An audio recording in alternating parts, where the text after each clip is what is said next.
আপনাকে যদি হত্যা করা হয়, কিন্তু সেই রক্তের বিনিময়ে যদি আপনি শহীদদের রক্তের বিনিময়ে নতুন বাংলাদেশ গড়ে যেতে পারেন, আগামী 1000 বছর বাংলাদেশের মানুষ নামাজে প্রার্থনায় আপনার জন্য শুধু দোয়া করবে।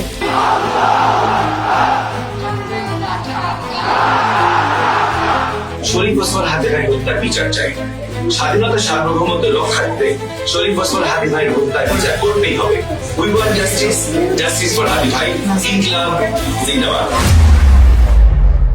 ওসমান হাদির মৃত্যু নিয়ে এত হাহাকার কেন, আর এই হত্যার বিচার হতে হবেই বা কেন? এই বাংলাদেশে হাদি হত্যার বিচার হওয়ার প্রয়োজন আছে বলে আমি মনে করি না। এই একটা হাদি হত্যার বিচার কখনোই এই রাষ্ট্র বদলাবে না, বরং এই বিচার তোলা থাকুক আখেরাতের জন্য, যেদিন প্রত্যেকটা বিচারককেও বিচারের মুখোমুখি হতে হবে। অনেকে বলেন আমরা নাকি সততা ফেল করি। ভাইরা, সততা দেখি বলতে কোনো দিতে নাই। যদি সাহস থাকে আপনারাও সততা বৃদ্ধি করে দেখান।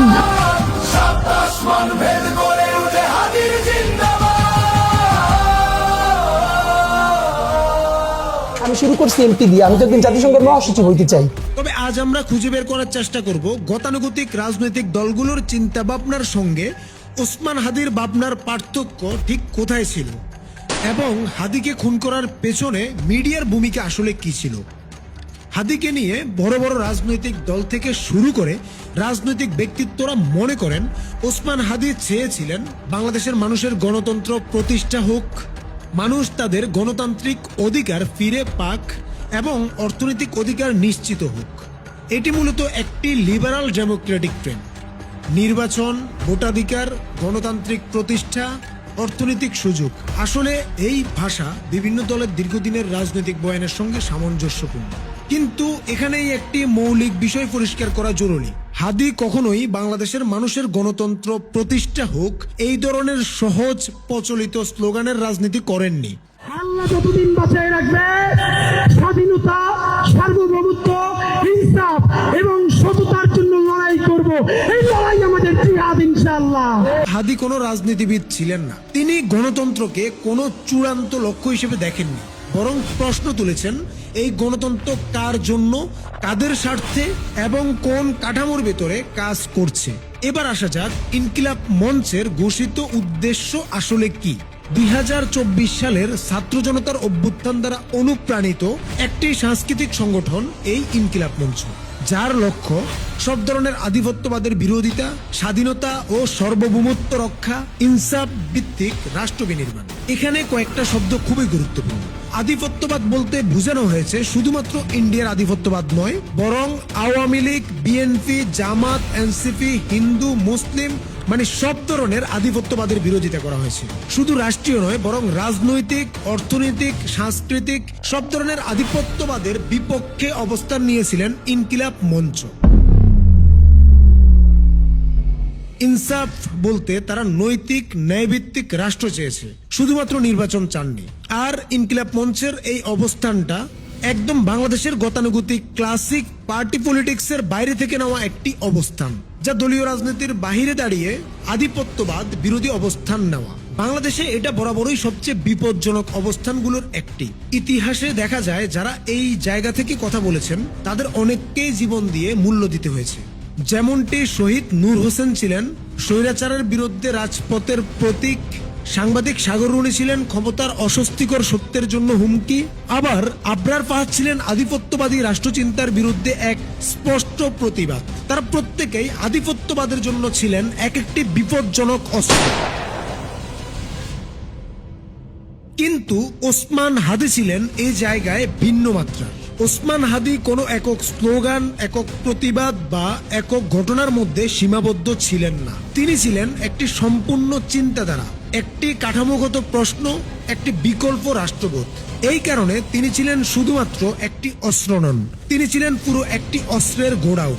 এই গোডাউন যদি ভেঙে না ফেলা যেত, তাহলে হয়তো খুব অল্প সময়ের মধ্যে এই রাষ্ট্রে আধিপত্যবাদের ভিত্তি নড়বড় হয়ে পড়ত।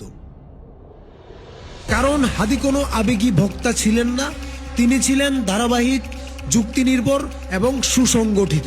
টকশো থেকে রাজপথ, প্রতিটি জায়গায় তিনি এক একটি পয়েন্ট ধরে ধরে মানুষের হাতে এমন প্রশ্ন তুলে দিচ্ছিলেন যেগুলো ক্ষমতার জন্য ছিল ভয়ঙ্করভাবে অস্বস্তিকর। এই প্রক্রিয়া থামানো না গেলে হাদি একা থাকতেন না, তার চিন্তা থেকে তৈরি হতো আরো হাজার হাজার হাদি, যারা দল নয় ন্যায় চাইতো, ক্ষমতা নয় কাঠামোর দিকে প্রতিনিয়ত প্রশ্ন তুলতে শিখে যাচ্ছিল। এই কারণে তাকে থামানো জরুরি হয়ে উঠেছিল, কারণ তিনি শুধু বর্তমানকে প্রশ্ন করেননি, তিনি ভবিষ্যৎটাকেই বিপজ্জনক করে তুলছিলেন আধিপত্যবাদের জন্য। তবে বাংলাদেশের এই আধিপত্যবাদের পেছনে যারা শক্ত হয়ে দাঁড়িয়ে আছে, তাদের মধ্যে সবচেয়ে ধারাবাহিক, সবচেয়ে কৌশলী এবং সবচেয়ে প্রভাবশালী শক্তি হলো বাংলাদেশি মূলধারার মিডিয়া। এই মিডিয়া কেবল খবর প্রচার করেন না, এরা প্রতিদিন মানুষ কিভাবে ভাববে, কিভাবে প্রশ্ন করবে আর কিভাবে চুপ থাকবে সেটা ট্রেনিং দেয়। প্রতিটি মিডিয়া হাউস যেন এক একটি পেঁচানো খেলার ঘর, যেখানে সত্য নয় ন্যারেটিভ তৈরি হয়। এখানে প্রশ্ন তোলা হয় না, বরং প্রশ্ন বেচে দেয়া হয়। এখানে বিতর্ক হয় না, বিতর্ক নিয়ন্ত্রণ হয়। এখানে মানুষকে সচেতন করা হয় না, মানুষকে ম্যানেজ করা হয়। এই মিডিয়াগুলোর সবচেয়ে বড় সাফল্য হলো তারা মানুষকে বিশ্বাস করাতে পেরেছে যে এই ব্যবস্থার বাহিরে কিছু ভাবাই উগ্রতা, এই কাঠামোর বাইরে দাঁড়ানোই অরাজকতা।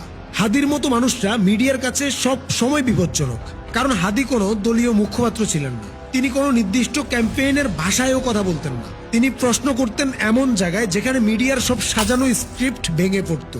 এই মিডিয়াগুলো উস্কানি দিতে জানে, এরা গোলামি শেখাতে জানে, প্রয়োজনে মাথা নিচু রাখতেও জানে। এরা ক্ষমতার ভাষাকে জাতীয় স্বার্থ বানাতে জানে, কিন্তু সত্য সংবাদ দেওয়ার বেলায় তারা অদ্ভুতভাবে অন্ধ ও বধির। আর যখন দেখবেন হাদিদের মৃত্যুতে তারা অনেক আহাজারি করছেন, তবে বুঝবেন হাদিদের নিয়ে তাদের আহাজারির নিউজের ভিউজ থেকে ভালোই ইনকাম হচ্ছে। সবচেয়ে ভয়ঙ্কর জায়গাটা এখানে কিছু নির্দিষ্ট মিডিয়া ব্যক্তিত্ব আছেন যারা নিজেদের জ্ঞানী, প্রগতিশীল ও সচেতন নাগরিক বলে দাবি করেন। তাদের কথাবার্তায় বড় বড় শব্দ থাকে, তাদের আলোচনায় ভারী ভারী রেফারেন্স থাকে, কিন্তু বাস্তবে তাদের চিন্তার সাহস এতটাই সীমিত যে হাদির মতো একজন মানুষের একদিনের চিন্তা ভাবনাও তারা ধারণ করার ক্ষমতা রাখেন না। হাদি প্রশ্ন তুলতেন কারা লাভবান হচ্ছে, আর এরা ব্যস্ত থাকেন কারা আমন্ত্রণ জানাচ্ছে সেটা নিয়ে। হাদি বলতেন কাঠামো ভাঙার কথা, আর তারা বলেন এই মুহূর্তে এটা বলা ঠিক না।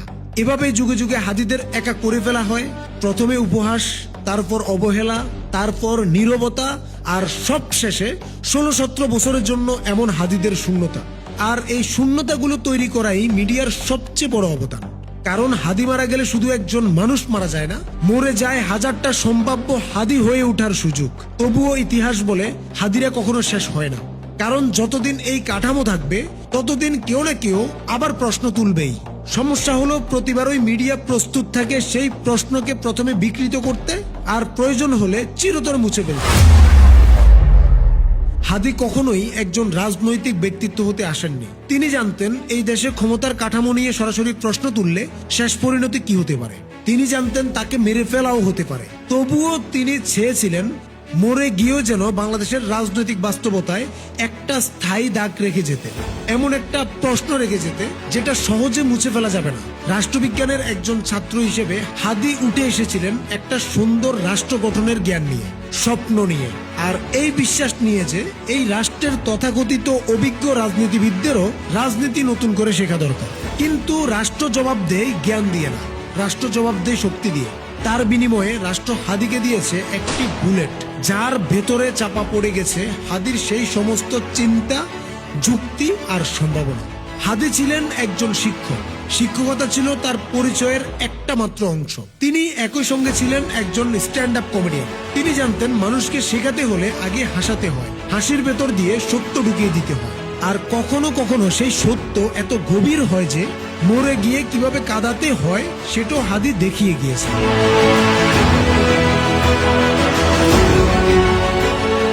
সব কথার শেষে আফসোসটা থেকে যায়, যেটা কোনো রাজনৈতিক আফসোস নয়, এটা একেবারে ব্যক্তিগত, একেবারে মানবিক। একজন বাবাহারা সন্তানের আফসোস। মারা যাওয়ার আগে হাদি সবাইকে বলে গিয়েছিলেন তার সন্তানকে দেখে রাখতে। এই কথাটার ভেতরে ছিল বিপ্লবীর ভাষা নয়, এটি ছিল একজন বাবার শেষ অনুরোধ। হাদি আজ বেঁচে আছে আমাদের মাঝে এই কারণে নয় যে সমাজ বদলে গেছে, বরং সত্যটা আরো নির্মম। এই সমাজ হাদির চাওয়ার মতো বদলানোর জন্য প্রস্তুত ছিল না কখনোই। হাদি যদি বেঁচে থাকতেন তবে এই মৃত পচে যাওয়া ব্যবস্থায় ধীরে ধীরে তাকে মেরে ফেলতো। তিনি মারা গেছেন, কিন্তু আমাদের সামনে রেখে গেছেন এমন একটি প্রশ্ন যেটি হলো আমরা কি আদৌ এমন মানুষ বাঁচিয়ে রাখার যোগ্য।